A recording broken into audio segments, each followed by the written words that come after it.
తప్పించి ఇక్కడ తీసుకోపోతే అక్కడికి వెళ్ళేటట్టు ఉండాలి, ఒక ఆల్టర్నేటివ్ ఉండాలి, లేదా అన్ని తీసుకొచ్చి వెహికల్లో పోయారు కదా అవి ఎక్కడ పెట్టుకోవడానికి ఒక పాయింట్ ఉండాలి కదా, అట్లాగన్నా రేషన్ ఉంచండి కానీ దాన్ని నోరుకి దెబ్బ కొట్టకూడదని చెప్పాం. కొట్టారు. ఇప్పుడు దాని ఇంపాక్ట్ ఏమైంది? దాంట్లో అదే దెబ్బ కొట్టింది.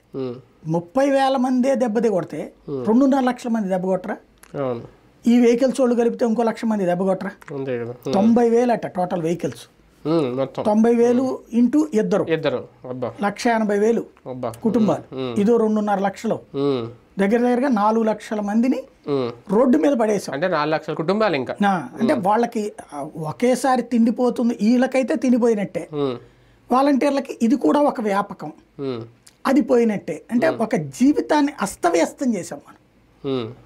అస్తవ్యస్తం అనేది చాలా ప్రమాదకరం, ఆషామాషి వ్యవహారం కాదు అది.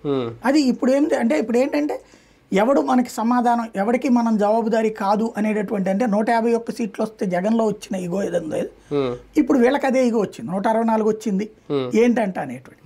కానీ ఆ ఇగోని జనం అంగీకరిస్తారనుకుంటే ప్రమాదకరం అది. వ్యవస్థలు తీసేయడం ఒక రకంగా ఆయన బ్రాండ్కి ఆయనే తూట్లు పొడుచుకుంటున్నట్ట చంద్రబాబు నాయుడు గారు ఒకటి. ఇదే కనుక జరిగితే రేపొద్దున అవినీతి అనేది కంట్రోల్ అవుతుందా? ఒకప్పుడు కరప్షన్ కంట్రోల్ కావాలనే కదా ఇన్ని వ్యవస్థలు తీసుకొచ్చారు. అంటే ఏదో రూపంలో అవినీతి, ఒక సర్టిఫికెట్ గురించో లేదంటే రేషన్ విషయంలో ఇంకోటి. ఇప్పుడు ఇవన్నీ తీసేస్తే మళ్ళీ అది స్టార్ట్ అవ్వదా? అది పెరిగిపోదా? అంటే ఇక్కడ చంద్రబాబు గారు ఆలోచించాలి. ఇప్పుడు ఒకప్పుడు